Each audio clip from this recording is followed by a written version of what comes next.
This is not your room. Your chambers are next door. My heart belongs to another. That was how the wedding night ended, with the woman who had dreamed of marriage discovering that the Alpha King saw her as nothing more than a political convenience. He expected her to cry, but she lifted her chin and delivered the one answer he never imagined hearing. Then do not expect anything from me either. The king couldn't see the beautiful, strong, impossible-to-ignore woman standing before him, not until he nearly died of jealousy, when his own friend, another Alpha, arrived in the kingdom and became enchanted by the queen he had dismissed. That night, she drank far too much. He found her in his own bed, and had to flee into the forest just to keep himself from giving in to instinct. Meanwhile, in the shadows of the castle, someone was preparing yet another love potion. Chapter 1. The great royal bell echoed through the entire village when the castle doors opened, revealing Katarine. This is it. It's real. I'm about to get married. I'm just me, purely human, yet I'm about to marry the Alpha King. He is there, tall, imposing, with the crown resting upon his black hair. His eyes are a deep brown, but right now they look shadowed. A trimmed beard frames his strong jaw. He is everything they said he would be. The Alpha King. The most desired man in the kingdom. And he isn't smiling. The music begins. Violins, harps, soft voices. My feet move, but they feel like they weigh tons. The crowd gathers along the sides of the aisle. Nobles from Vadronia and Oskendor, all there to witness the union that will seal the alliance between their two kingdoms. Each step brings me closer to him, and I search his face for any sign, anything. But he remains expressionless. Something is wrong. I finally reach the altar. I lift my eyes to him, and for a brief moment, I hope. But all I see is emptiness. He extends his hand. I touch it. His fingers are cold. He is here, but he is not really here. I look into his eyes again, but he looks away, as if he cannot bear to meet my gaze. The ceremony begins. The priest speaks in a solemn tone, reciting the ancient words that will bind two kingdoms, two lives. I hear everything as though I'm underwater. When it is my turn to speak, I repeat the vows. My voice comes out weak. I promise to honor, respect, and love. The words leave my mouth, but they sound hollow. I hear his voice beside me, steady, controlled, but devoid of emotion. The priest declares us husband and wife. The crowd applauds. The bell begins ringing again. He does not kiss me. He only inclines his head slightly in my direction. A formal, distant gesture. The ceremony ended, and the crowd moved to the grand hall where the feast would be served. Katarine walked beside Henry, but the distance between them felt impossible to cross. He did not touch her beyond what was necessary, nor did he look at her more than protocol demanded. The banquet lasted until nightfall. Katarine barely touched her food. Sitting beside Henry, she watched him interact with nobles, with advisors, with everyone but her. Each time someone raised a glass to toast the couple, she forced a smile and lifted her own. When the celebration finally ended, one of the older maids approached. "My lady, allow me to take you to your chambers." Katarine nodded and followed the maid through long torch-lit hallways. Flames danced across the stone walls. They stopped before two dark oak doors side by side. The maid opened the one on the right. "Here are His Majesty's quarters," she said with a gentle smile. The room was enormous. The canopy bed stood at the center, draped in silk sheets embroidered with Oskendor's crest. Katarine remained there, alone, still wearing the heavy wedding gown. Her eyes wandered around the space. His room. Or at least, that's what it seemed. She sat on the edge of the bed and waited. Minutes dragged on. The fire crackled. The dress grew heavier by the second. Katarine stayed seated, hands clasped in her lap, trying to steady her racing heartbeat. At last, the door opened. Henry walked in. His hair was slightly tousled. His brown eyes found Katarine, and for a moment he stopped. She was there, sitting on the bed, still in her wedding dress. Henry closed the door behind him. "This is not your room." His voice came out cold, direct. No softness, no hesitation. Katarine lifted her eyes to him, confusion written across her face. She said nothing. She simply looked at him, waiting for him to explain. Henry looked away, his jaw tight. "Your chambers are next door." The maid got confused. The silence that followed was heavy. Katarine continued staring at him, and there was an unspoken question in her eyes. "Why? Why will we sleep in separate rooms?" Henry noticed. He drew in a long breath, as if gathering strength. "My heart belongs to another." The words came out simple, direct, like a sharp blade. Katarine felt the air leave her lungs. He loves another woman. The truth hit her with brutal force. She stared at him, processing the words, and something inside her cracked. But she did not let it show. She would not give him that satisfaction. She rose slowly, the heavy gown making the movement difficult. She kept her gaze steady, her chin high. "I understand." Her voice came out calm. Henry seemed surprised for a moment. Perhaps he expected tears, but Katarine would give him neither. She walked to the door without looking back. Her fingers touched the handle, and then she stopped. She did not turn, but her voice echoed in the silence. "Then don't expect anything from me either." And she left. Chapter 2. Katarine collapsed onto the floor, still wearing the heavy wedding dress, and cried. She cried for the shattered illusion. Her tears soaked the white fabric when a sound slipped through the wall. Whispers. Katarine froze. Her sob caught in her throat. The sound came from the room next door. A woman's voice. Low, intimate, followed by a soft laugh. Katarine's heart stopped. She is there. The other woman is there. More whispers. More muffled laughter.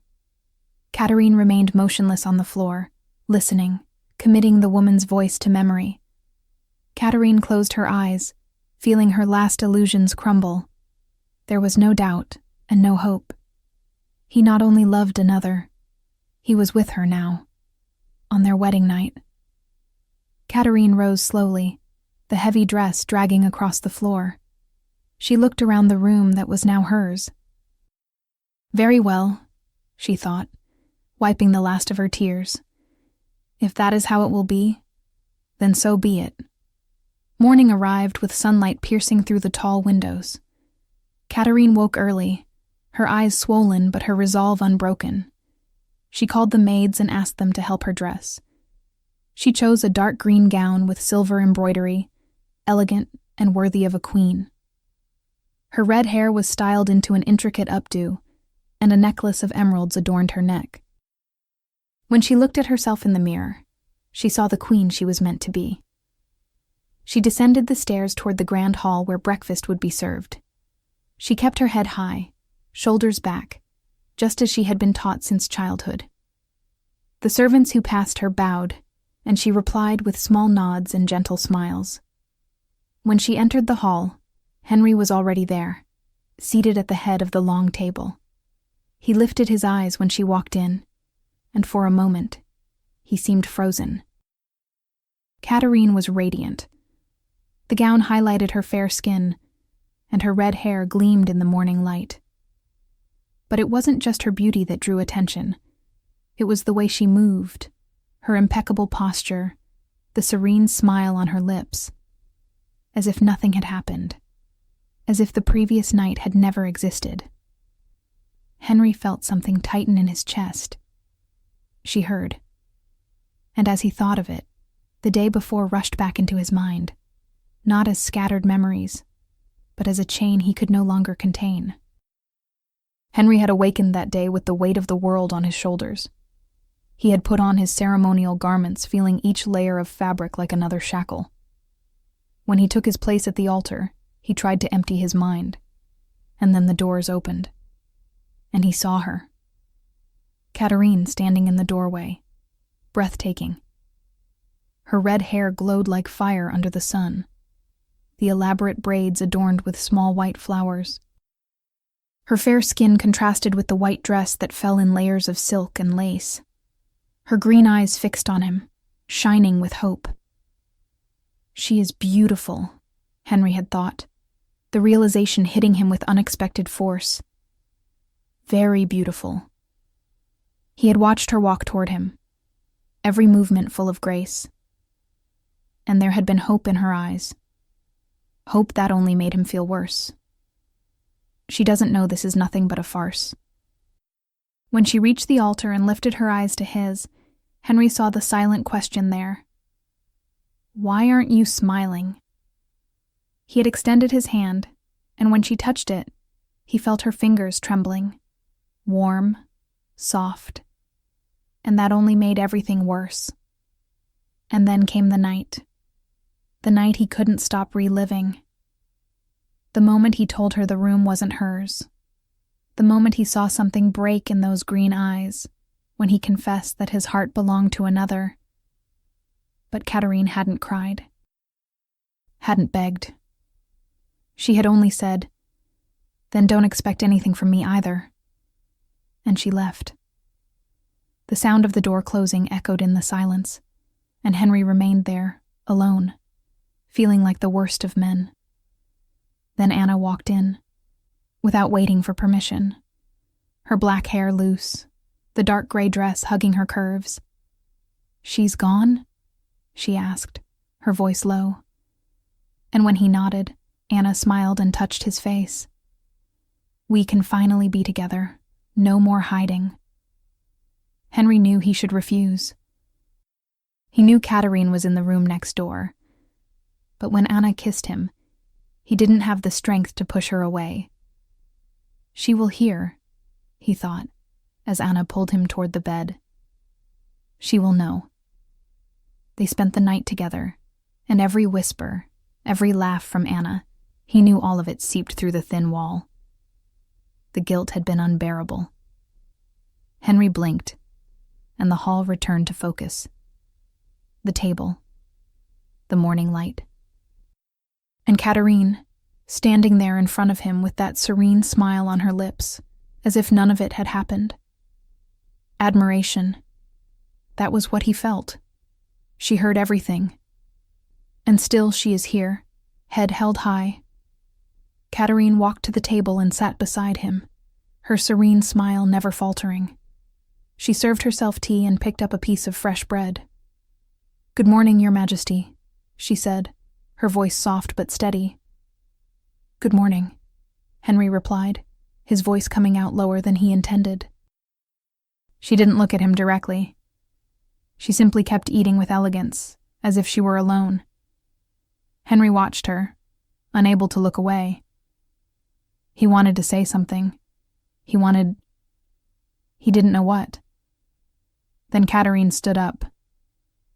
Henry thought she was leaving, but she walked toward the tea pitcher. She picked it up and returned, stopping beside him. "Allow me," she said, pouring tea into his cup with graceful movements. Henry watched her, surprised. She was so close he could smell her light perfume. Something floral, delicate. Katarine picked up the sugar bowl and added 1 spoonful, stirring slowly. Then she set the cup in front of him.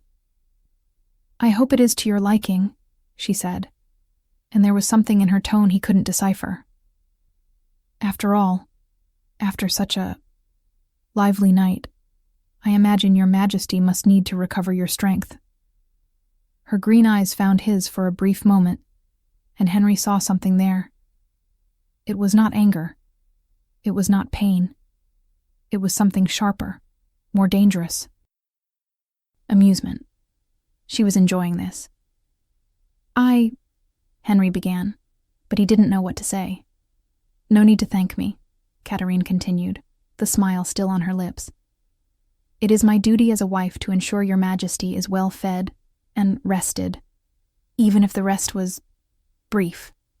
She returned to her seat and resumed eating, as if she hadn't just driven a sharp blade straight into his chest. Henry sat there staring at the cup of tea, feeling heat rise to his face. "She is mocking me." He picked up the cup with slightly trembling fingers and drank. The tea tasted bitter. Not because she had added too little sugar, but because every sip tasted like his own guilt. Katarine finished her breakfast calmly, dabbed her lips with her napkin, and stood. "Excuse me, Your Majesty. I have matters to attend to."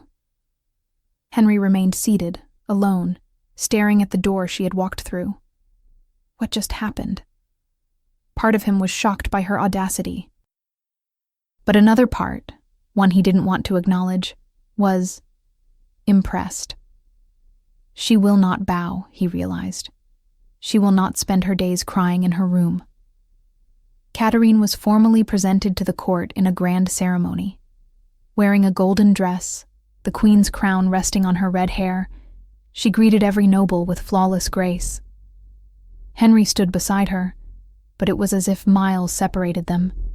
She didn't touch him, didn't look at him beyond what protocol required, didn't speak to him unless necessary.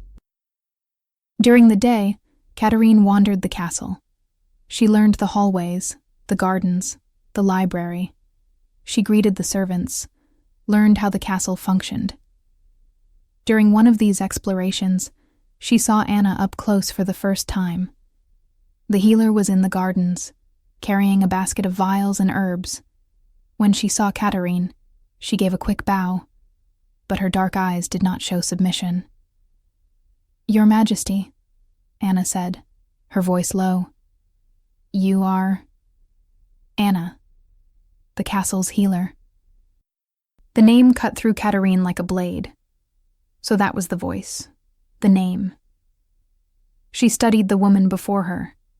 Black hair, piercing dark eyes, a natural, wild beauty. And there was familiarity in the way she carried herself in that place. She belongs here, more than I do. "A pleasure to meet you," Katarine said, keeping her voice steady. Anna smiled, but the smile never reached her eyes. "The pleasure is mine, Your Majesty." In the days that followed, Katarine began noticing Anna everywhere. And there were always moments when she saw Anna and Henry together. A lingering stare, a quick whisper, hands brushing briefly. Each time she witnessed these moments, Katarine felt pain and anger, but she kept her mask. Never let anyone see. It was one night that Anna decided to make things clear. Katarine was in her chambers when she heard a knock. She opened the door and found Anna there. The healer entered without being invited, closing the door behind her. Her eyes scanned the room with an ease that irritated Katarine immediately. As if she knew every corner of the castle better than she did. "May we talk?" Anna asked, though it didn't sound like a question. Katarine crossed her arms, leaning against the edge of the table. "Of course, but since you didn't bother waiting for an invitation, I assume this conversation is important to you. So speak." Anna blinked, slightly thrown off by the coldness, but recovered quickly. She smiled, cruelly. "About the truth. He is mine. He always has been. You may have the title, the crown, but Henry is mine." Katarine tilted her head, deliberately slow. Such touching affection for the truth.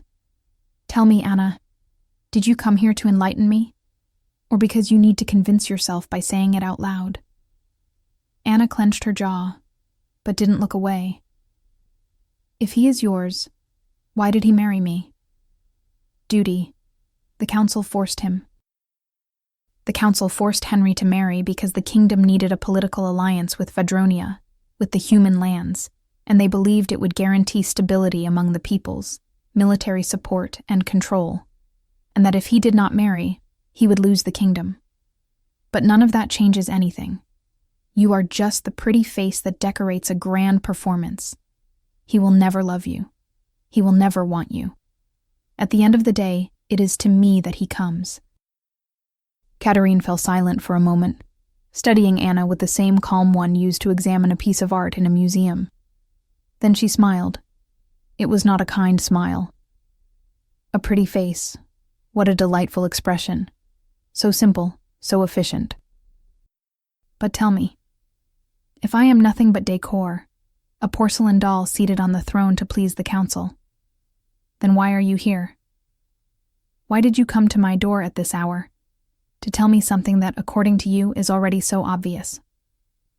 She leaned in slightly, her green eyes locked on Anna's. It does not seem like the behavior of someone secure in her position. Anna opened her mouth, but no words came out. "At the end of the day, it is to me that he comes," Katarine repeated, echoing Anna's own words, but turning them into poison. "How lovely that you believe that. But tell me, when he returns to your room at midnight, do you two discuss politics? Do you plan the kingdom's future? Or is it only that? Only the body?" She paused, letting the silence grow heavy. "Because any body can fulfill that need. But a queen cannot be replaced. And I am the queen." Anna's expression hardened. The mask of casual cruelty shattered, revealing something raw beneath. Anger. "You do not scare me," Anna said through gritted teeth. "I never said you should be," Katarine replied, pointing to the door with a delicate gesture. "But since our conversation is over, I ask that you leave my chambers, not because I am in a hurry, but because this room is mine, and I prefer not to share the air with people who enter without invitation." Anna stared at her for a long moment, her dark eyes burning. Then, without another word, she turned and left.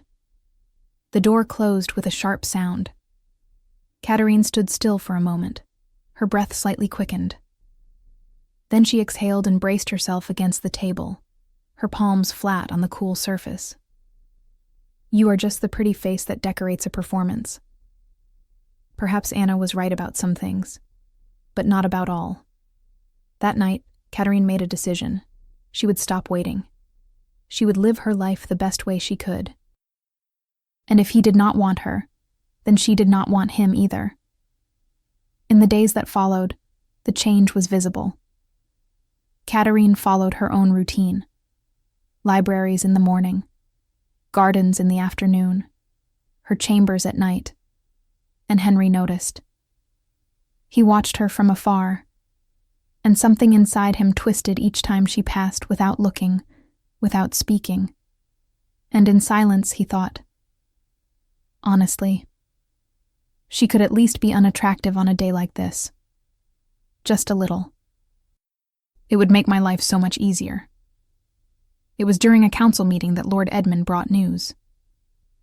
"Your Majesty, Alpha King Oliver has sent word. He will arrive in 3 days. He suggests a ball to celebrate his arrival and your Majesty's marriage." Henry nodded. So be it. Chapter 3. The days leading up to Oliver's arrival were strange for Henry. He woke early, as he always did, and went down for breakfast expecting something. Expecting to see her. Katarine was always there, punctual, elegant, serene. She greeted him with formal politeness, ate in silence, and left without looking back. And that infuriated him deeply. Henry couldn't understand why. He should be pleased, he told himself. She expects nothing from me anymore. No demands, no tears, no drama. But her indifference bothered him more than any plea ever could. Worse still, he caught himself looking for her throughout the day. When he walked through the corridors, his eyes searched the corners, hoping to see her. When he passed the library, he slowed his steps, peeking through the open doors. And when he found her in the gardens, sitting on a bench reading, or walking among the flowers, he stood watching from afar like a fool. "What am I doing?" he scolded himself. Why can't I simply ignore her the way she ignores me? But he couldn't. One morning, Henry was in the council room when he saw Katarine pass through the hallway. She was speaking with one of the older maids, laughing at something the woman had said. The laughter was genuine, joyful, and it lit up her face in a way he had never seen before. I never gave her any reason to smile at me like that, he thought, and the realization struck him with a strange pinch in the chest. Lord Edmund was talking about taxes or something of the sort, but Henry didn't hear a word. His eyes were fixed on the door through which Katarine had disappeared. Your Majesty? Henry blinked, turning his attention back to the advisor. Yes? I asked if Your Majesty agrees with the proposal. Yes, I agree. Henry had no idea what he had just approved. Lord Edmund frowned but nodded and kept speaking. When the meeting ended, Henry walked out quickly, his feet carrying him automatically toward the gardens. She tends to be there at this hour, he realized, and then stopped abruptly in the middle of the corridor. Why do I know that? Why does my wolf know exactly where she is at every hour of the day? The answer was unsettling. Because he paid attention. Because he watched. Because he couldn't stop watching. Anna noticed the change as well. You're distracted, she said one night, when they were together in his chambers. Henry was sitting on the edge of the bed, staring at the wall that separated his room from Katarine's. I'm just tired, he replied, but his voice came out hollow. Anna approached, running her hands over his shoulders. It's her, isn't it? You're thinking about her. No. Liar. Anna's voice carried a trace of venom. You barely look at me when we're together. Your mind is always somewhere else. Henry stood, stepping away from her. That's not true. Then look at me and tell me you love me. Henry turned to face her. Anna was there, beautiful as always. Her black hair falling over bare shoulders, her dark eyes challenging him. He should say the words. It should be easy. He loved her, didn't he? I do love her, he told himself. I love her. I always have. But the words wouldn't come out. Henry, Anna urged, her voice softer now. Tell me you love me. Henry began, but then looked away. I'm tired, Anna. Can we talk tomorrow? He saw the pain in her eyes, quickly replaced by anger. But Anna said nothing. She simply grabbed her robe, put it on, and left, closing the door harder than necessary. Henry remained there alone, in the empty room, and for the first time in years, he questioned himself. Do I love her? The doubt was like a seed that had been planted, and no matter how hard he tried to ignore it, it kept growing. 2 days before the ball, Henry was in the library looking for a book on military alliances when he saw her. Katarine was sitting near the window, a thick book open on her lap. Sunlight streamed through the stained glass panes, casting patches of color across her face. She was so absorbed in her reading that she didn't notice when he entered. Henry stood at the door watching her. Her red hair was loose today, falling in waves over her shoulders. She gently bit her lower lip as she read, completely focused. Every now and then, she turned a page with delicate fingers. She is beautiful, Henry thought. Not for the first time. Very beautiful. Katarine lifted her eyes at that moment and saw him standing there. For a brief second, something flickered in her green eyes. Surprise, perhaps. But then the mask returned. Your Majesty, she said, closing the book and rising. She curtsied formally. Katarine, Henry replied, hating how stiff his voice sounded. You don't need to stand. I was leaving anyway, she finished, already walking toward the door. Wait. The word escaped before Henry could stop it. Katarine paused but didn't fully turn. Yes? Henry didn't know what to say. Why did I call her? What do I want? The ball, he finally said. For Oliver's arrival. Are you prepared? Katarine looked at him, and there was something amused in her eyes. Prepared? Yes, Your Majesty. I know how to dance, how to greet nobles, how to pretend everything is perfectly fine. I was trained for that my entire life. The last sentence carried a sharp barb, and Henry felt the hit. I didn't mean— Excuse me, Katarine interrupted, brushing past him without looking back. I must prepare for the ball. After all, I need to represent the kingdom well, don't I? And she left, leaving Henry alone in the library, feeling like a fool. Why does she affect me so much? He wondered, frustration rising. Why can't I just ignore her? But he couldn't. And the more she ignored him, the more he wanted her attention. It was maddening. The morning of Oliver's arrival dawned clear and cold. The castle was in complete turmoil. Servants ran back and forth, preparing the final details for the night's ball. Henry was in the stables when he heard the sound of approaching horses. He stepped outside into the main courtyard and saw the procession arriving. At the front, on an enormous black horse, was Oliver. Even from afar, Henry recognized his friend immediately. Oliver had changed in the years since they last saw each other. He was taller, broader in the shoulders, his beard fuller. But his eyes still held that mischievous gleam Henry remembered from childhood. Oliver dismounted in one fluid motion and strode toward Henry with a wide grin. "Henry," he exclaimed, opening his arms. "Oliver." Henry smiled, a genuine smile, and embraced his friend. It's been a long time. Far too long. Oliver stepped back, studying Henry with a critical eye. You look tired. Married life not treating you well? Henry laughed, but the sound came out strained. It's a long story. Then we'll have plenty to talk about.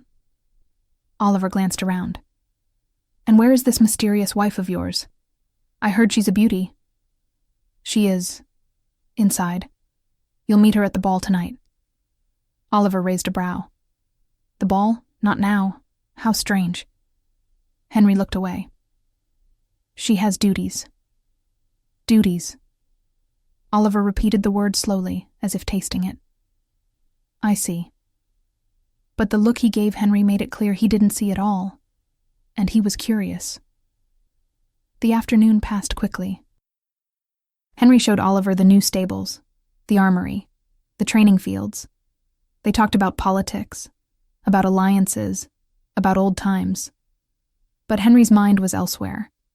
He was thinking about Katarine, about how she would be getting ready for the ball, what dress she would choose, how she would look. Stop it, he ordered himself. You have Anna. Katarine means nothing. But the lie grew harder to believe. When it was time to prepare for the ball, Henry returned to his chambers. He dressed carefully, choosing a black outfit with golden embroidery. The crown was placed on his head, heavy as always. He looked at himself in the mirror and saw a king, but he didn't feel like one. He felt like a coward. The grand hall had been transformed. Candles everywhere cast a warm, dancing glow. Musicians were tuning their instruments in the corner. Tables were laid with food and wine. Nobles from Oskandor and neighboring kingdoms were already arriving in their finest attire. Henry entered and was immediately surrounded by greetings and conversation. Oliver stood at his side, laughing and talking to everyone, but Henry's eyes searched the hall. Where is she? Half an hour passed. Then an hour. The ball was in full swing, but Katarine still hadn't appeared. Henry began to worry. What if she doesn't come? What if she's ill? Then he felt the silence. Not total silence, but a shift in the sound. Conversation softened. People turned, all looking in the same direction. Henry followed their gazes and felt the air leave his lungs. Katarine stood at the entrance of the hall. She wore a gown of deep wine-colored velvet, so rich it seemed to shift under the torchlight. The fitted bodice, embroidered in aged gold with designs reminiscent of ancient vines, shaped her posture with regal command, while the structured, ornate neckline accentuated her natural refinement without a trace of boldness. The wide sleeves opened from the elbows in a heavy, elegant drape, each fold catching glints of golden thread sewn by hand, and the full skirt fell in generous layers to the floor, forming a subtle train that moved like a shadow of royalty behind her. Her red hair was loose in soft waves, with small golden details interwoven among the strands, reflecting the warmth of the flames, and the ruby crown of Oskandor, resting upon her head, completed the flawless image, a luminous, commanding queen, impossible to overlook. Henry could not look away. She is stunning, he thought. Beside him, Oliver let out a low whistle. So, that is your wife. It wasn't a question. It was a statement of admiration. Katarine began descending the stairs, and the hall seemed to shift to make room for her. She greeted nobles with graceful smiles, spoke briefly here and there, but kept moving. Toward Henry. When she reached him, she curtsied. "Your Majesty." Her voice was formal, cold, as if he were merely another noble to be acknowledged. "Katarine," Henry managed, his voice rougher than he intended. That was when Oliver stepped forward. "And you must be Queen Katarine," he said with a charming smile. "I'm Oliver, an old friend of Henry's.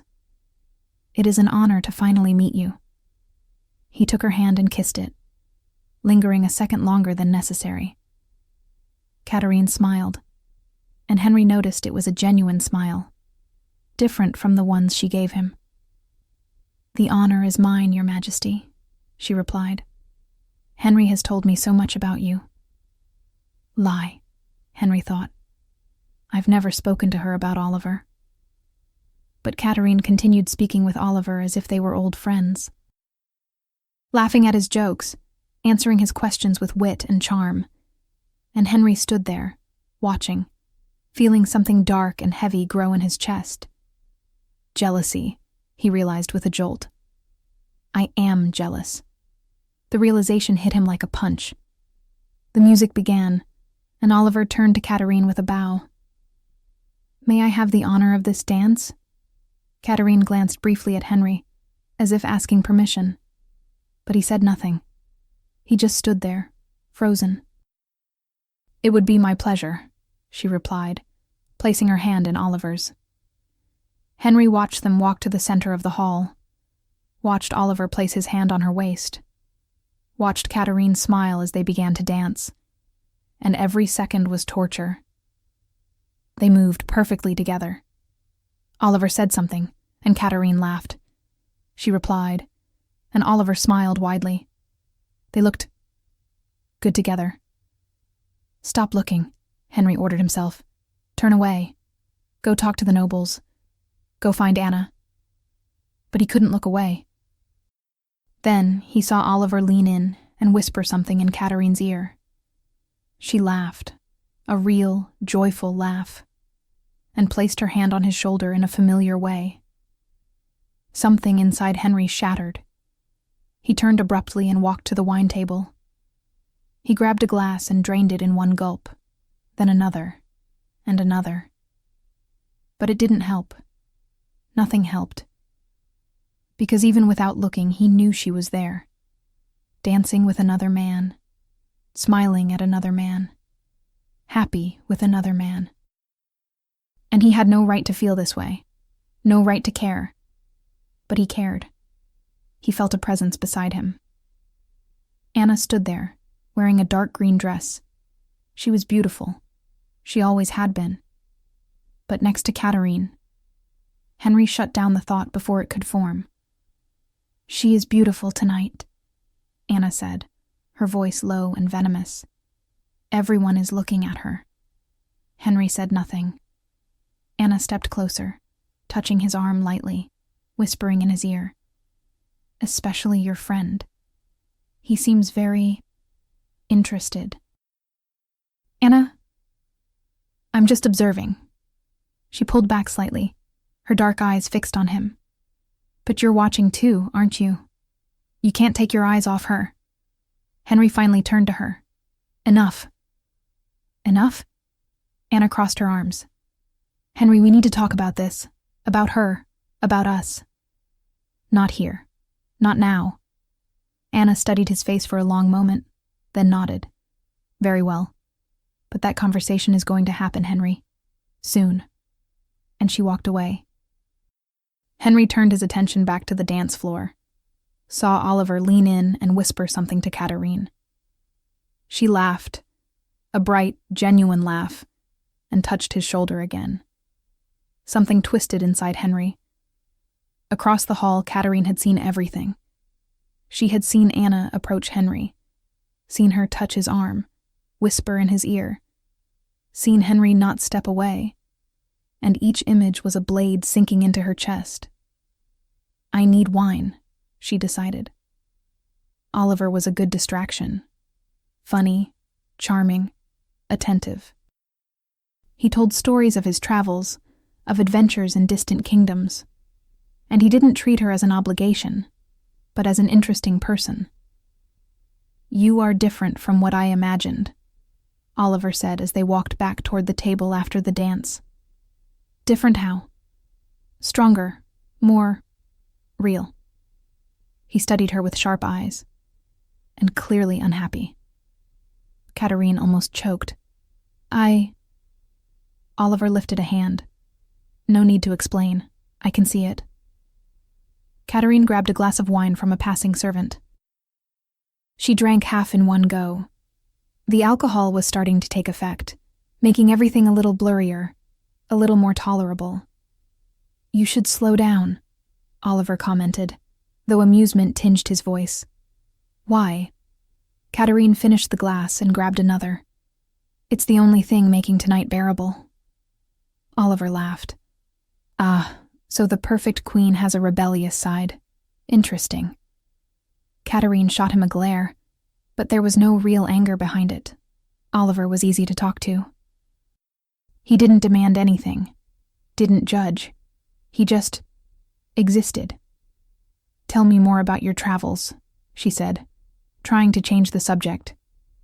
And Oliver, realizing what she was doing, agreed. He spoke about the northern kingdom, about snow-covered mountains, ancient forests. And Katarine listened, drinking slowly, trying to forget that Henry was there, so close yet so distant. But she couldn't. Her eyes kept seeking him across the hall.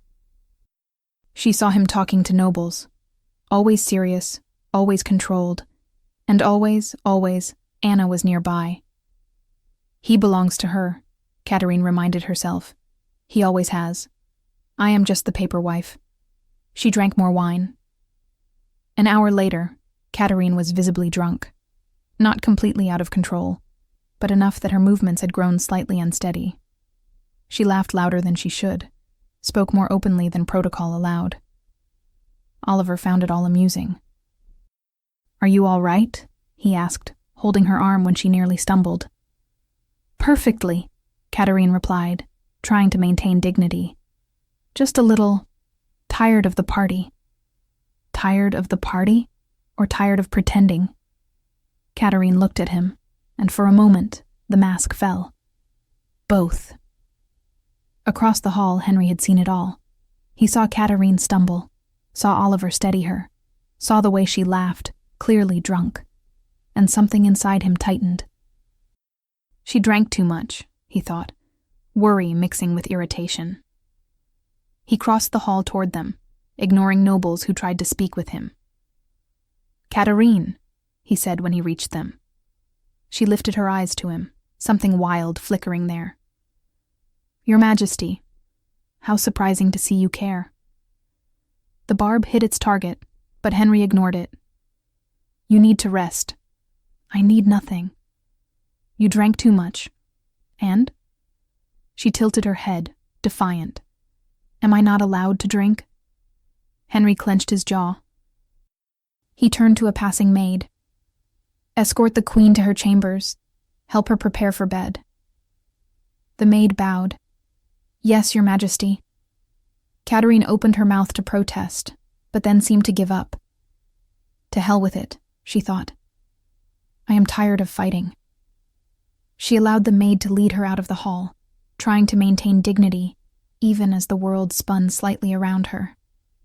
Henry watched until she disappeared through the doors. Well, Oliver said beside him, amusement in his voice. Your queen is intriguing and fascinating. Henry turned to him, his eyes hard. I am well aware of my wife's qualities. Oliver raised a brow at his tone. Of course. Forgive me if I sounded inappropriate. Henry nodded stiffly and walked away, grabbing another glass of wine, but his hands trembled slightly. What is happening to me? The maid guided Katarine through the corridors. Her head was spinning, and she held onto the woman's arm for balance. We are almost there, my lady, the maid said gently. Katarine nodded, unable to form words. The alcohol was heavy now, making everything hazy. The maid stopped in front of a door. Katarine didn't register which door it was. She simply stepped inside as the maid guided her.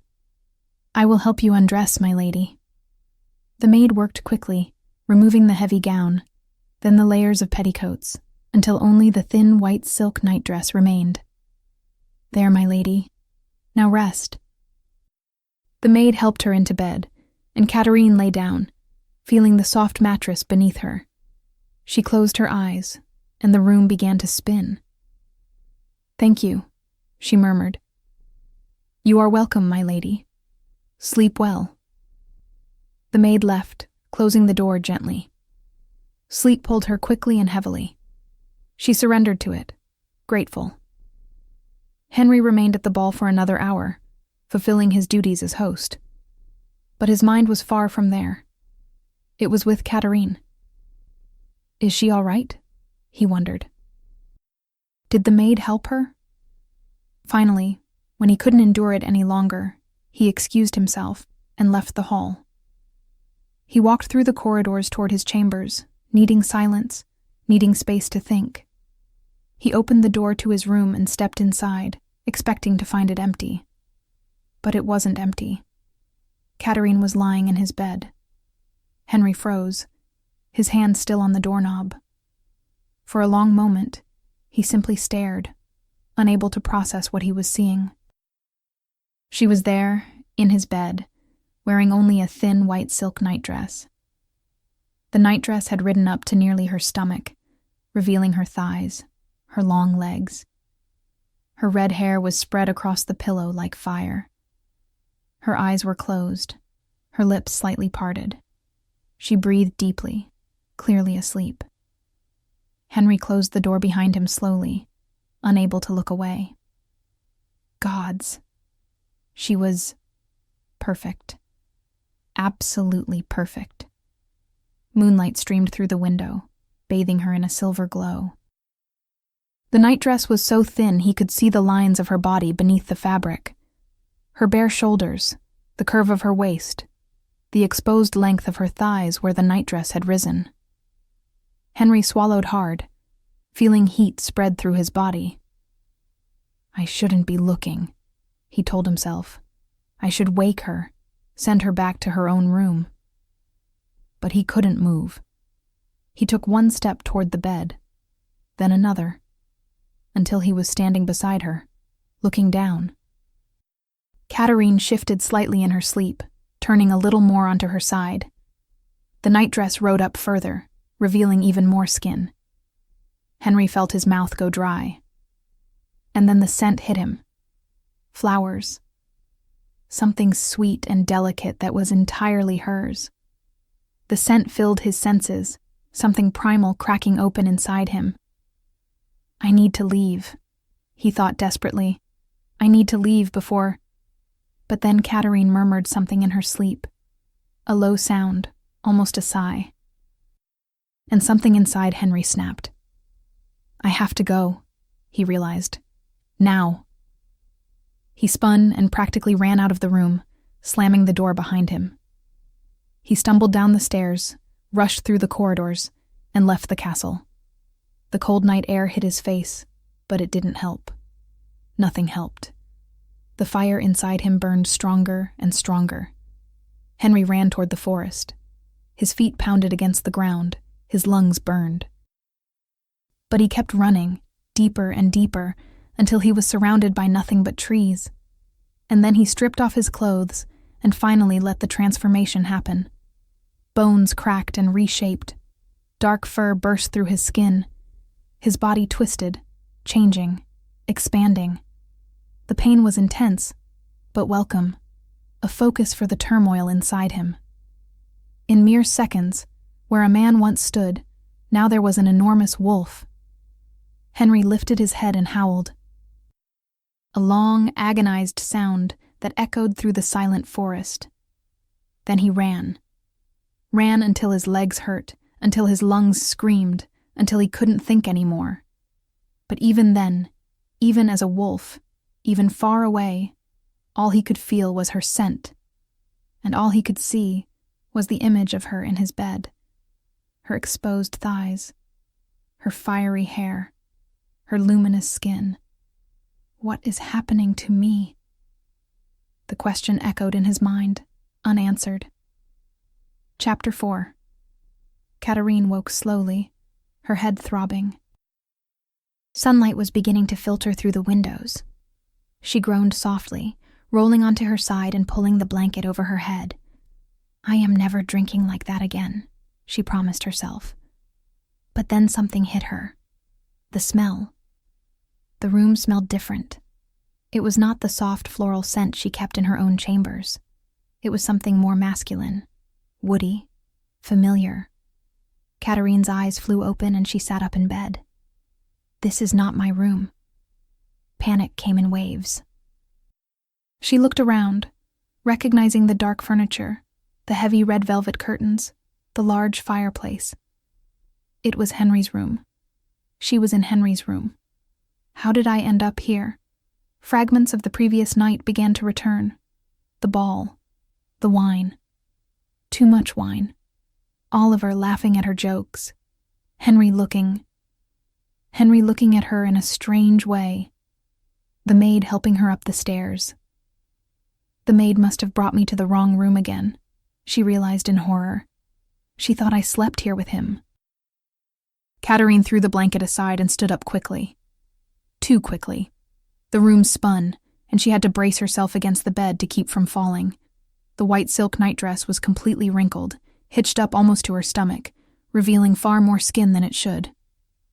She yanked it down with trembling hands, looking desperately around for her dress. She found it carefully folded over a chair. The maid must have left it there. I need to get out of here. Now. She grabbed the dress and shoes in hurried movements and walked to the door, opening it slowly to peek into the corridor. Empty. She slipped out quickly, closed the door carefully behind her, and practically ran to her own chambers just next door. She went in and shut the door, leaning against it and taking a deep breath. Henry returned to the castle when the sun was already high. It had given Katarine time to wake up and realize she was in the wrong room. He had spent the entire night running. Hours and hours in wolf form, trying to understand what had happened. Trying to understand why the sight of Katarine in his bed had affected him like that. The wolf recognized her, he thought, climbing the stairs toward his chambers. The beast inside me wants her. But it was not just the wolf. It was him as well. Henry. The man. He could not get her image out of his head. He opened his door and stepped into his room, closing it behind him. Her scent was still there. Henry shut his eyes, drawing in a deep breath. Flowers and something else. Something purely Katarine. The smell flooded his senses, making the wolf inside him let out a low growl. Mine. No, Henry forced himself to think. She is not mine. I chose Anna. I love Anna. but the lie sounded hollow even in his own thoughts. He walked to the bed and sat on the edge, exactly where Katarine had been. The sheet was still slightly rumpled. He ran his hand over the fabric, feeling the lingering warmth. What is happening to me? There was no answer. Only confusion, desire, and something deeper he did not want to name. I need to get control of myself, he decided. I need to understand what is happening to me. The days that followed were torture for Henry. He tried to approach Katarine, but she treated him with a cold indifference that drove him mad. "Good morning, Katarine," he would say when they met in the corridor. "Good morning, Your Majesty," she would answer formally, without breaking her stride. "The weather is pleasant today. Perhaps we could walk in the gardens." "I am busy, thank you." "Do you need anything? I can have them bring—" "I do not need anything, Your Majesty." And she would walk away, leaving him standing there, frustrated and confused. Henry, for the first time in a long time, felt out of place. How is it possible that I command entire armies, but cannot manage a decent conversation with my own queen? She could at least give me a look, one miserable look, any look at all. To Katarine, Henry was simply the king, nothing more. She treated him with the formal courtesy his position demanded, but without any warmth, without any personal connection, and it was killing him. Why do I care so much? Henry asked himself, watching her from afar during dinner. Why can't I just leave her alone? The friendship between Katarine and Oliver grew quickly, far too quickly, and Henry wondered daily at what point in his life he had thought it was a good idea to allow Oliver to extend his stay. Brilliant, Your Majesty. Truly brilliant. At breakfast he saw the two of them talking. Nothing improper, nothing bold. Just annoyingly pleasant. Katarine listened to Oliver attentively and even let out a short laugh, the kind she never wasted in her husband's presence. Oh, wonderful. She laughs. With him, she laughs. Henry drank his tea as if he were voluntarily swallowing poison. He tried to control himself, tried to keep his composure. But the anger grew each day, a primitive, possessive anger he could neither understand nor control. She is my wife, he snarled inwardly. Mine, not his. Why is he always there? Always near her? Like a damned shadow. Katarine and Oliver were sitting near the window talking quietly. You really don't see it? Oliver was saying. See what? That Henry is dying of jealousy. Katarine laughed. You are imagining things. Am I? Amusement colored Oliver's tone. The man can barely take his eyes off you, and every time he sees me talking to you, he looks like he wants to kill me. He is not jealous. He has Anna. I am just an obligation. There was a pause. Then Oliver spoke more seriously. May I ask you a personal question? That depends on the question. Do you care about him? About Henry? I should not, Katarine replied, her voice low. That is not an answer. A sigh.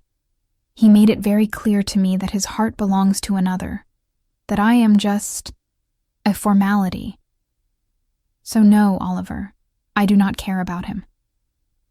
You know, Oliver continued, I have an idea.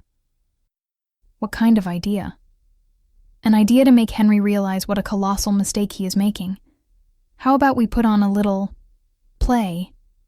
Make our friendship look like more than it is. Let Henry think there is something between us, just to poke him a bit. I do not know if that is a good idea. Katarine hesitated. Why not? He has Anna. Why can't you have a friend?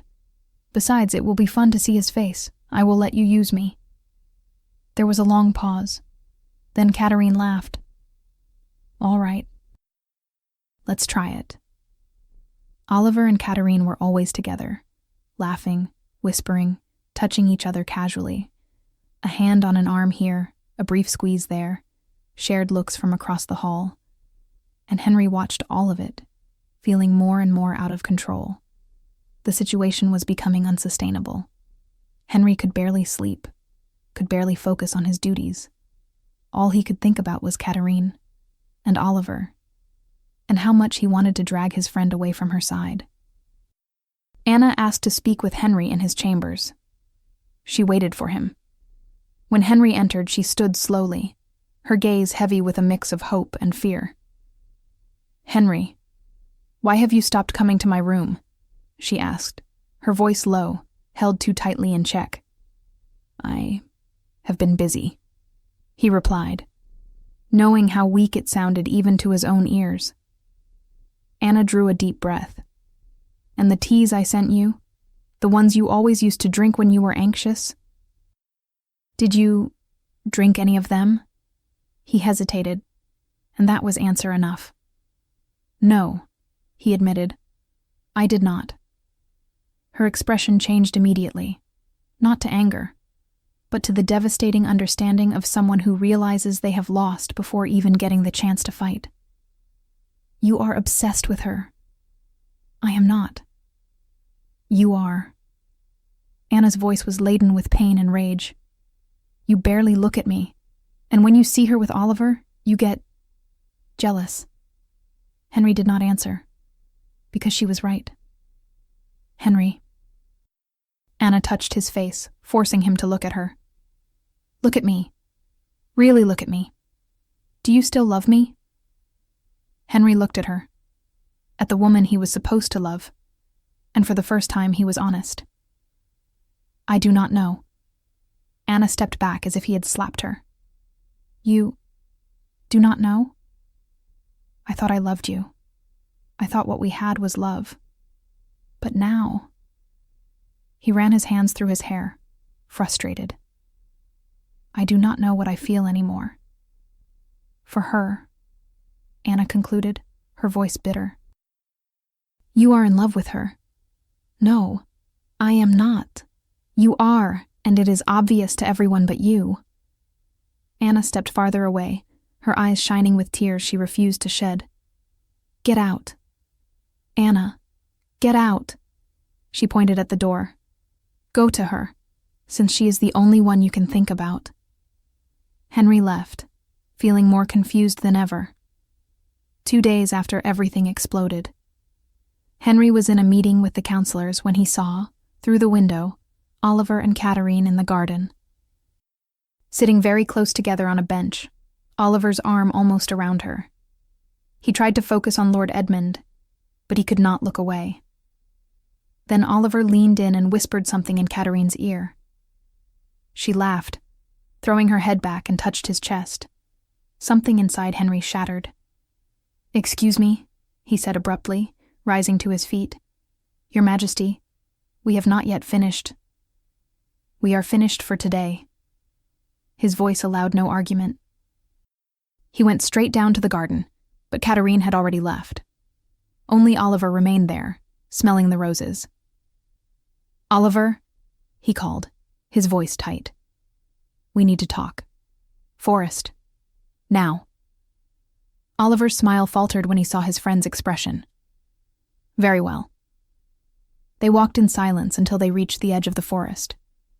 Once they were far enough, Henry turned. "What do you think you are doing with Katarine?" "What are you talking about?" "You are always with her. Touching her, making her laugh." His voice trembled with rage. "She is my wife. Your wife." Oliver crossed his arms. "And when was the last time you acted like her husband? You ignore her, humiliate her with Anna, and then get angry when someone shows her attention. Careful. Katarine deserves more. She deserves someone who values her, someone like me." Oliver tilted his head, challenging him. "Since you do not want her, I would be happy to take her with me to my kingdom." The transformation was instantaneous. Henry did not even realize he had shifted until he felt 4 paws on the ground, fur bristling, teeth bared, The growl that left his chest was pure, feral. Mine. She is mine. Oliver shifted quickly as well. Then prove it, he challenged. Henry attacked. They collided with the brutal force of two great alphas. Teeth seeking throats, claws tearing fur. Growls echoed through the forest as they rolled across the ground, tearing up bushes, leaving marks on trees. She is not yours, Henry snarled. Then why do you treat her as if she were not? Oliver shot back. You love her, Oliver said, dodging. Admit it. No, liar. You love her and you are afraid. Henry hurled himself forward with all his strength, slamming Oliver against a tree. The impact cracked the bark. Henry stayed on top of him, teeth a breath away from his throat. Kill me if you want, Oliver said calmly. But that will not change the truth. You love her, and you are wasting your time with her out of cowardice. Henry hesitated. She will shut down completely, Oliver went on. And you will have lost the only real thing you ever had. Slowly, Henry stepped back. He shifted back into human form, collapsing to his knees, panting and bloodied. Oliver changed back as well. You fight like a demon when it is about her. Henry did not answer, just kept breathing hard.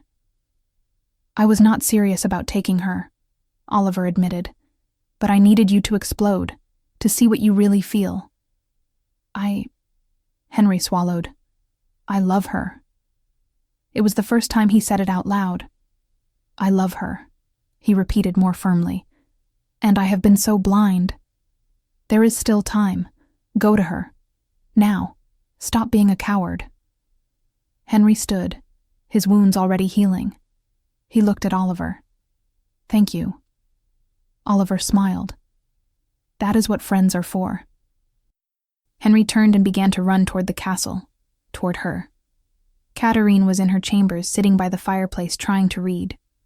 The words blurred together, her mind wandering. To Henry. Always to Henry. Why can I not forget him? Why do I still care? That was when the door flew open. Katarine jumped from the chair, the book falling to the floor. Henry stood there in the doorway, shirtless, wearing only torn, dirty trousers. There were scratches on his chest, on his face, dried blood in places. His hair was a mess, his eyes wild. Henry? What? He stepped inside and closed the door behind him. Not gently, with force, with finality. Then he turned to her, and Katarine felt the air leave her lungs at the intensity of his gaze. You are mine, Henry said, his voice rough, almost a growl. Only mine, no one else's. Katarine blinked, her heart racing. What? Henry crossed the room in long strides, stopping only when he was inches away from her. So close she could feel the heat radiating from him, could see the tiny beads of blood still clinging to wounds that were healing. Mine, he repeated, his hands rising to cradle her face. You are mine, and I am yours. The pretending is over. The lies are over. Everything is over. Henry, I do not. He kissed her. It was like being struck by lightning. The kiss was intense, desperate, possessive. Henry's hands held her face firmly, while his mouth claimed hers with a hunger that stole her breath. Katarine tried to resist for a heartbeat, tried to remember every reason why this was a terrible idea. But then her hands rose, gripping his bare shoulders, feeling the tense muscles beneath hot skin, and she gave in. The kiss deepened, tongues meeting, exploring. Henry groaned into her mouth, the sound vibrating between them, primitive and needy. He pushed her gently back against the wall, his body pressing into hers, hot and so perfectly aligned with her own that she gasped.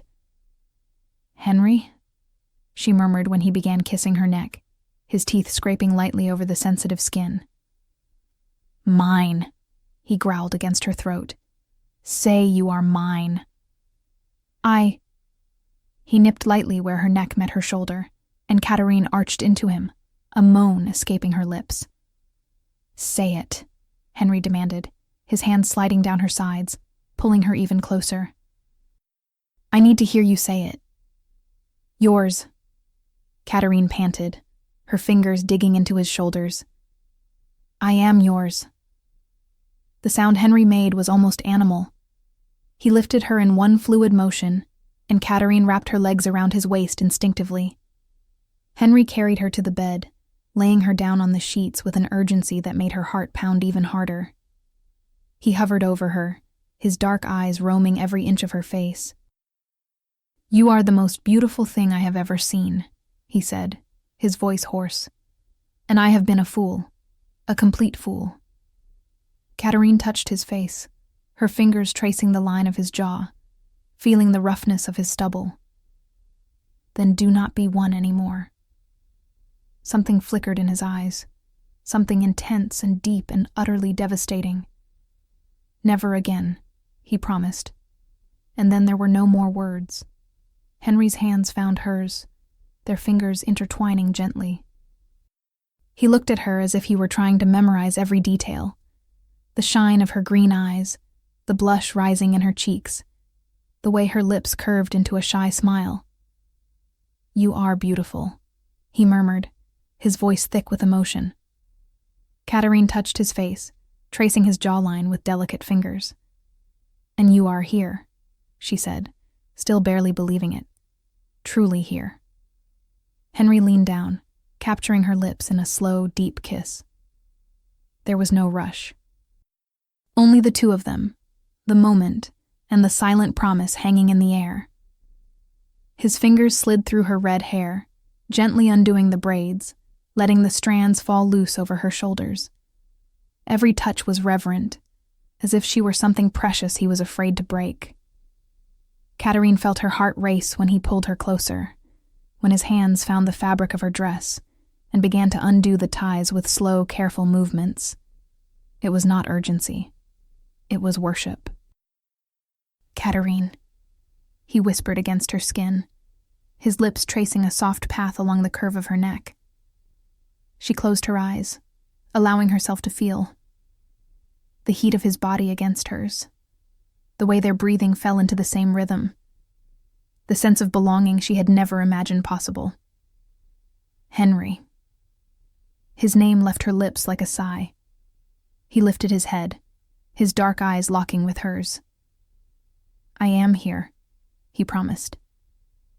"I am not going anywhere." When there were no more barriers between them, it was gentle. It was perfect. It was as if they had finally found the place they had always been meant to be. And that night, for the first time since their wedding, they slept together. Whole. But elsewhere in the castle, eyes were watching and plotting. Anna was in her chambers. She had seen it, had seen Henry running to Katarine's rooms. She knew what was happening. He chose her. Her hands trembled as she reached for a hidden vial. Inside, a dark, viscous liquid. Poison, the deadliest kind she knew. If I cannot have him, she thought, her pain twisting into something darker, no one can. And in the candlelit study, Lord Edmund finished reading his notes.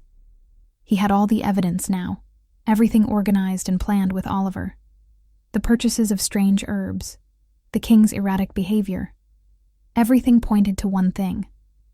Anna is using magic on the king. And now that he is breaking free, Oliver and he had been exchanging letters. Lord Edmund had been exceedingly cautious in investigating everything, so as not to ruin the entire situation. Oliver's risk had not been in vain. He rose, resolute. He needed to act quickly, before it was too late. The pieces were moving, and the game was far from over. Chapter 5. The morning light slipped through the windows, soft and golden. Katarine woke slowly, feeling a warmth around her that did not belong to her usual routine. It took her a moment to realize where she was. Not in her cold, lonely chambers, but wrapped in Henry's arms. He was still asleep, his face relaxed, without the constant tension, without the mask of the king. Just Henry. His eyes opened and met hers. A slow smile spread across his face. "Good morning," he said, his voice rough with sleep. "Good morning." Henry pulled her closer, kissing the top of her head. They stayed like that for a few minutes, savoring the closeness. "You're going to sleep here from now on," he said. It was not a question. Katarine smiled. "All right." Later that day, Oliver came looking for Henry. He found him in the library with Katarine, the two of them looking at a book together. "Well, well," Oliver said, as he entered with a wide grin. "What an interesting change." Henry stood and hugged him. "Thank you for giving me the push I needed." Oliver laughed. "You're welcome, although you hit very hard when you're jealous." "Sorry about that." "Don't apologize. It was worth it." Oliver turned to Katarine. "And you, my dear queen, look radiant." "Thank you, Oliver. And thank you for everything." "It was a pleasure." Oliver looked between them. "I think it's time for me to return to my kingdom. You two need time together." The two friends embraced, and Oliver departed. Meanwhile, in another part of the castle, Lord Edmund worked furiously in his study. Papers were scattered everywhere, notes about herbs, potions, strange behaviors. He was certain now. Absolutely certain. Anna had been using some kind of potion on Henry. Her purchases in the village confirmed it. Mandrake root, belladonna petals, verbena essence, all ingredients used in love potions. But recently, her purchases had changed. She had begun buying dangerous things. Hemlock, aconite, black henbane, poisons, every one of them lethal. Lord Edmund felt his blood run cold. She's going to do something. Against whom? The king? No. Then, Katarine. He stood abruptly, knocking over his chair. He needed to warn the king. In her own chambers, Anna worked with trembling but determined hands. The vial in front of her held a dark, almost black liquid. It had taken hours to prepare, using the most poisonous herbs she knew, but it needed to be subtle. She could not kill Katarine right away. That would be too obvious. No. It had to be slow, gradual, like a natural illness. Weakness first, then fever, then death. And she, as the castle's healer, would be summoned to help.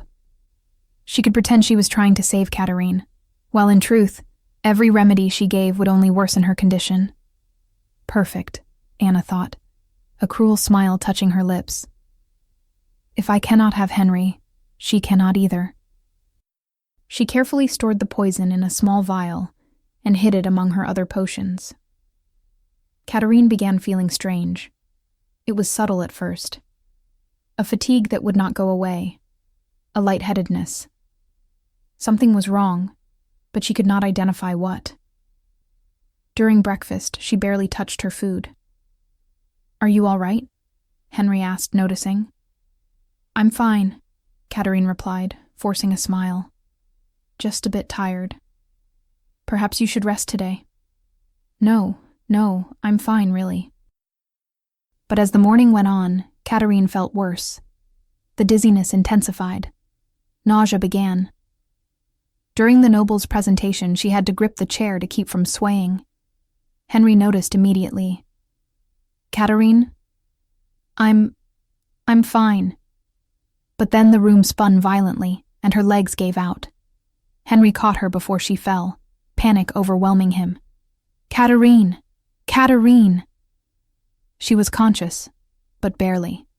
Everything was blurred. "Call the healer," Henry commanded, cradling Katarine in his arms.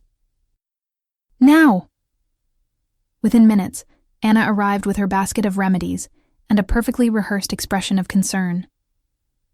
"Let me see," she said, kneeling beside Katarine. Henry laid her carefully on a sofa, holding her hand. What is happening? She was fine just moments ago. Anna checked Katarine's pulse, looked into her eyes, touched her forehead.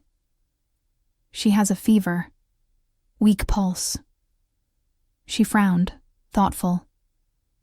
It seems like a sudden illness. Perhaps something she ate. Cure her, Henry demanded, his voice desperate. Do whatever it takes. I will do my best, Your Majesty. Anna took a vial from her basket, a clear, harmless-looking liquid that in truth contained poison. Here, this will help with the fever. She helped Katarine drink it, and Katarine, too weak to question anything, swallowed it. Perfect, Anna thought, hiding her smile. Absolutely perfect. Lord Edmund, who had been on his way to the royal chambers to finally warn the king, heard the commotion. Servants were rushing through the corridors, whispering about the queen collapsing. His blood froze. He grabbed all his papers, all the evidence he had gathered, and ran toward the hall where the queen was being attended. This time he would not be stopped. When he arrived, he shoved aside the guards who tried to hinder him and burst inside. "Your Majesty!" he shouted. "I need to speak with you. It's about the queen." Henry, kneeling beside Katarine, looked up with fury. "Get out!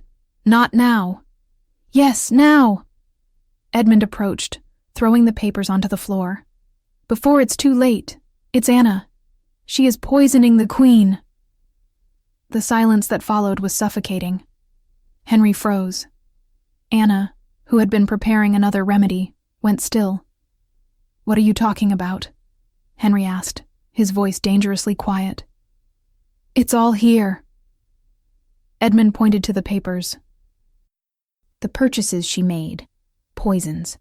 All poisons. She is killing the queen." Henry snatched the papers with trembling hands. He read the lists, the dates, the evidence. Then, slowly, he lifted his eyes to Anna. "Is it true?" he asked, and his voice was so full of threat that everyone in the room stepped back. Anna opened her mouth, closed it. Then, slowly, she smiled. "It's true," she said, unnervingly calm. "If I cannot have you, she cannot either." The roar that tore out of Henry's chest was more beast than man. He lunged at Anna, but Lord Edmund and the guards held him back. "Your Majesty, no!" Edmund shouted. "She must be judged. We need to know what she used so we can save the queen." The words pierced through the fog of rage. Henry stopped fighting, but his eyes remained locked on Anna, wild and lethal. "Arrest her," he ordered, his voice low but deadly. The guards moved in, grabbing Anna by the arms. She did not resist. She only kept smiling that cruel smile. "What did you give her?" Henry asked, every word a threat. "What poison? Why would I tell you?" Anna tilted her head. "So you can save her? Where would the justice be in that?" Henry took a step forward, trembling with restrained fury. "Tell me. Now!" "Or what? You'll kill me?" Anna laughed. "Do it. But the recipe dies with me, and she glanced at Katarine, unconscious on the sofa, "will die soon after." "Get her out of here," Henry growled, "before I do something I'll regret." As Anna was dragged away, still laughing, Henry turned back to Katarine. He knelt beside her and took her pale hand. "Katarine," he whispered, voice breaking. "Hold on, please hold on." She let out a faint groan, her eyes opening just a sliver. "Henry? I'm here." He cupped her face in his hands. "I'm going to save you. I promise." "It hurts," she murmured before losing consciousness again. The hours that followed were a nightmare. Henry sent for every healer he could find, from the village, from neighboring kingdoms, anyone with knowledge of poisons and cures. They came. They examined Katarine. They studied her symptoms. None had an answer. Without knowing exactly what was used, creating an antidote is nearly impossible, said one of the specialists, an elderly man from the Northern Kingdom. Then torture Anna until she talks, Henry practically roared. We already tried, Your Majesty, Lord Edmund said softly. She won't speak. She says she'd rather die. Henry ran his hands through his hair, desperate. Katarine now lay in his bed, pale as death, her breathing shallow. Her fever had risen, and she drifted in and out of consciousness. There has to be something, Henry murmured. There has to be. That was when the elderly healer, who had remained silent until then, stepped forward. There is one possibility, he said hesitantly. Unconventional and dangerous. Henry looked up, desperate hope in his eyes. Tell me. The mate's cure, the old man explained. In wolves, when a true bond exists between two souls, the blood of one can heal the other. Alpha blood is particularly powerful. My blood can heal her. Perhaps. If the bond is real. If she is truly your fated mate. The old man hesitated. But I must warn you. It is extremely painful. For both. And if it fails, it may kill her faster. And if we do nothing, she dies anyway. Within hours, perhaps a day. Henry looked at Katarine, so fragile, so close to death. There was no choice. Do it, he said. Tell me what to do. The ritual was prepared quickly. Henry was instructed to make a deep cut in his own wrist. The pain was sharp, but he barely felt it. He watched his blood pour out, dark red. Now, said the old healer, make her drink, as much as she can. Henry lifted Katarine carefully, supporting her against his chest. He pressed his bleeding wrist to her lips. Drink, he ordered softly. Please, my love, drink. At first, she didn't react. Then, instinctively, her lips closed around the wound, and she began to drink. The effect was immediate and terrifying. Katarine's body arched violently. Her eyes flew open, but they were rolled back. She started to convulse, her body shaking with brutal force. What's happening? Henry shouted, holding her so she wouldn't fall.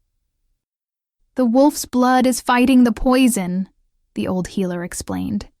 It is a battle inside her, Katarine screamed, a sound of pure agony. Dark veins began to appear beneath her skin, like black webs spreading everywhere. Henry held her tightly, feeling her agony as if it were his own. The convulsions continued. Katarine screamed, cried, thrashed, and Henry held her through all of it, his own tears falling onto her face.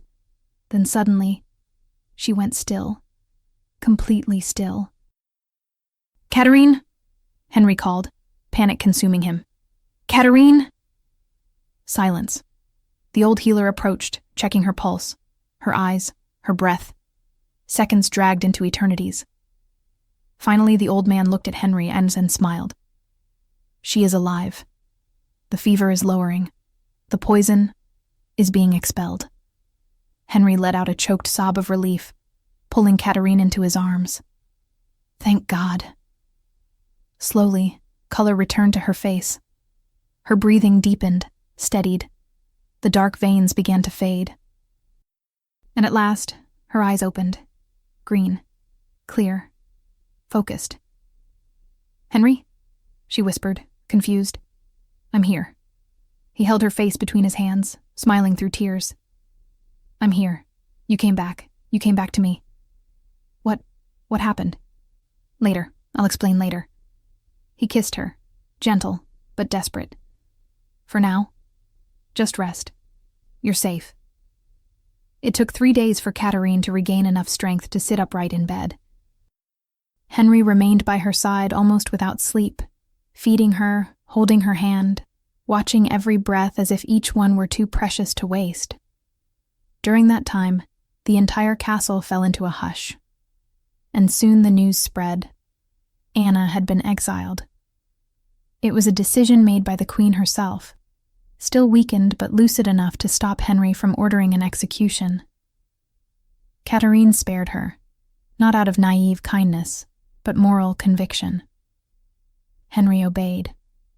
He didn't fully agree, but he respected her. With Anna escorted far away and the castle finally quiet, only then did Lord Edmund ask to enter. The door opened slowly, revealing the solemn advisor. Henry looked up, exhausted. "What is it, Edmund?" The advisor took a deep breath, facing the king and queen as if he were about to place their entire fate on the table. "Your Majesties, it is time to tell you the full truth. A truth that preceded this marriage, and even the potion that nearly killed the queen." Henry frowned. Edmund continued. "It all began long before this poisoning. It began when the Council of Elders started the process of choosing the future bride of the Alpha King." He went on. "Ancient traditions say some elders carry the ability to see threads, not ordinary threads, but threads of fate, bonds that connect souls capable of sharing an ancestral bond. And during the selection process," Edmund continued, "2 elders saw such a thread. A golden thread, extremely rare, linking your Majesty to Lady Katarine of Vadronia." Henry went still. Katarine brought a hand to her chest. "But she is human," Henry murmured. "Exactly why the bond was dormant," Edmund said. "Invisible to her, confusing to the king, but perceptible to those who possess the gift. And as soon as they saw it, they acted." Katarine blinked, trying to process. "Acted? How?" "By manipulating the court," Edmund said plainly. "Silently influencing negotiations, guiding the choice.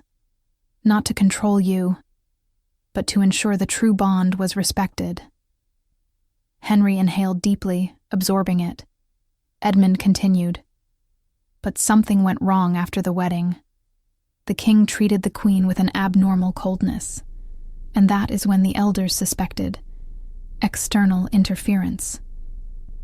Henry closed his eyes, heavy. "The potion." "Yes." Edmund nodded. "We began a discreet investigation." "Very discreet, because Anna was the royal healer and had the knowledge to cover her tracks. We needed someone from outside to distract the court. And Anna." "Oliver." "Exactly." Edmund smiled faintly. "We summoned Oliver under the pretense of a diplomatic visit, but in truth, he was instructed to occupy the king's attention, the court's attention, and especially the healers, while we investigated freely." Henry rubbed his face, incredulous. "So everything was planned?" "Planned and necessary, Your Majesty. The king was under emotional and sensory influence. The potion didn't enslave him, but it dulled curiosity, instincts, clarity. The mate bond tried to surface, but the potion blurred it, pulling him in the wrong direction." Katarine felt her heart tighten. "So, he didn't reject me by choice?" Edmund exhaled with solemn respect. He did not have full control over what he felt. But even so, the wolf kept pulling toward the queen. And that is when we discovered there was only one way to break the potion's effects. Henry met his gaze. "What was it?" Edmund's smile turned wry. "Jealousy. True jealousy from an alpha toward his destined mate, something no potion could mask forever." Katarine raised a hand to her lips. Henry closed his eyes, remembering the outburst, the fury, the attack in the forest. "Oliver provoked you on purpose," Edmund confessed. "He followed our instructions perfectly, although he enjoyed it more than he should have." Henry shook his head, half shocked, half grateful. Edmund concluded softly. "The thread connecting the two of you has existed since the first moment you met. The bond only awakened fully through proximity. and the blood ritual merely sealed what was already written.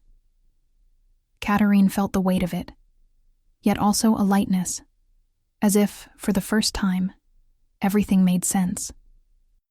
Why nothing aligned before, and why now everything did. Henry stepped closer, touching her hand carefully. "I always felt something," he said, "but I felt confused, broken." She looked at him, tears shimmering. "This is the truth, Your Majesties," Edmund said. "And now that everything is clear, your bond can finally exist without interference." Katarine smiled, soft, still fragile, but full of truth. Henry breathed deeply, feeling the weight of the last days finally dissolve. And in that moment, he realized something he had never seen so clearly. He was lucky. Lucky to have people around him who wanted only his good. The Council of Elders, always loyal. Oliver, who provoked him to save him. And above all, Katarine, whose strength and resilience had held their destiny together when everything seemed ready to collapse. For the first time since the wedding, Henry understood he had never been alone. A few days later, moved by gratitude and true love, he asked Katarine to marry him again, without an audience, without politics, just the two of them. They married once more in an intimate celebration, simple, but profoundly sincere.